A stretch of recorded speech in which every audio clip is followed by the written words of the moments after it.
Bonjour, bienvenue pour cette 30e capsule d'écologie intégrale. Cette semaine, nous retrouvons Mika Lévesque, qui est chargée de programme pour l'Asie chez Développement et Paix. Elle nous parle pour une dernière fois des architectes communautaires et cette semaine, il sera question des femmes. Naturellement, la question, les femmes sont souvent, tu sais, je pense justement, ce groupe-là en Indonésie disait que dans la culture indonésienne, les femmes sont là quand c'est le temps de mettre en œuvre un projet, mais elles sont pas là pour décider le projet, elles ne prennent pas de décision, mais elles sont là quand c'est le temps de le mettre en œuvre. Mais leur façon de travailler, parce que leur méthodologie, c'est le community organizing, c'est que les femmes sont là dès le départ. Et pour ce groupe d'architectes communautaires, ça démontre que non, vous voyez, les femmes peuvent tout faire. C'est que c'est nous, c'est la société qui dit que les femmes ne peuvent pas décider, mais qu'elles sont là pour mettre en œuvre. Mais dans leur façon de travailler, les femmes et les hommes, dès le départ, sont là. Puis qu'est-ce que les femmes connaissent la maison. Les femmes connaissent l'utilité d'une maison. Qu'est-ce qui est plus pratique? Le sens pratique d'une femme en architecture est très important parce que elle a des tâches, elle a plusieurs tâches dans la maison. Puis qu'une pièce soit à côté de l'autre pièce ou peu importe, ça peut changer beaucoup de choses dans la vie familiale. Alors, les femmes ont un apport vraiment au niveau de l'architecture, un apport très, très important.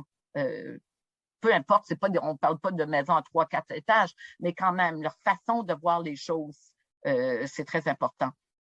Mais toute la question du genre, parce que je trouve que genre et changement climatique est très important. Cette analyse de l'impact du changement climatique sur les femmes, disons, c'est pas tout le monde qui le fait. Nous, le fait qu'on travaille avec des groupes qui sont tellement dans la participation, on sait que les femmes et les hommes, les deux, travaillent ensemble pour trouver des solutions. Mais l'analyse de genre n'est pas faite. L'analyse de genre, il faut aller voir avec des groupes de femmes qui travaillent vraiment sur l'analyse de genre. Mais je trouve que ça, c'est un volet qui est super intéressant aussi, de voir l'impact du changement climatique spécifiquement sur les femmes. On nous dit, puis je le vois, c'est quand tu vas dans les villages, il y a plus de femmes de fois que d'hommes. Mais alors quand on parle des problèmes, l'aspect différence entre l'impact sur les hommes et les femmes ne sera pas vraiment traité.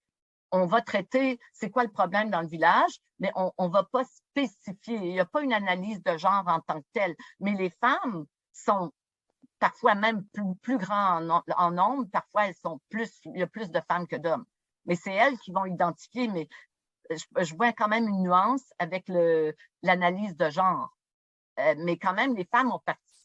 Parce que le gouvernement, le gouvernement en Indonésie il y a beaucoup de problèmes au niveau du manque de logement. Puis le gouvernement a des programmes pour donner l'accessibilité au logement. Mais qu'est-ce qu'ils font? C'est qu'il n'y a pas de participation. Ils arrivent dans un village, ils vont choisir le chef traditionnel, c'est lui qui va être l'interlocuteur. Donc, c'est un homme.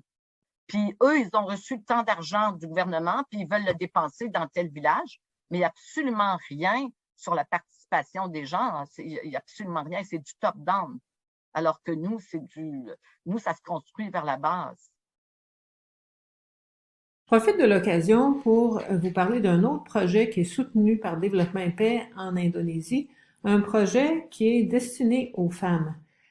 On a vu avec Mika que c'est pas toujours facile de prendre notre place, de faire valoir nos droits quand on est une femme en Indonésie. Mais imaginez le défi pour les femmes handicapées. La discrimination est encore pire. C'est difficile de recevoir une bonne éducation ou d'entrer sur le marché du travail. Ces femmes-là sont doublement victimes de pauvreté et d'exclusion. Il y en a une qui témoigne sur le site de Développement et Paix.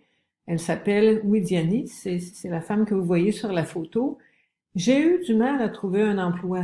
Avant, j'étais mariée, ce qui me procurait une sécurité financière. Mais mon mari m'a laissée, je suis devenue mère monoparentale. Une chance, il y a des organismes qui s'occupent de femmes comme Windiani. C'est le cas de la Coalition des femmes indonésiennes pour la justice et la démocratie, qui travaille à améliorer la condition de vie de toutes les femmes de la société indonésienne, y compris celles qui souffrent de handicap. Alors, ce mouvement-là démocratique compte 38 000 membres dans le pays et est présent dans 900 villages et communautés. Alors, quand on soutient le développement et paix, c'est ce genre-là de projet qu'on peut faire avancer. Développement et paix soutient plus de 100 projets dans près de 50 pays.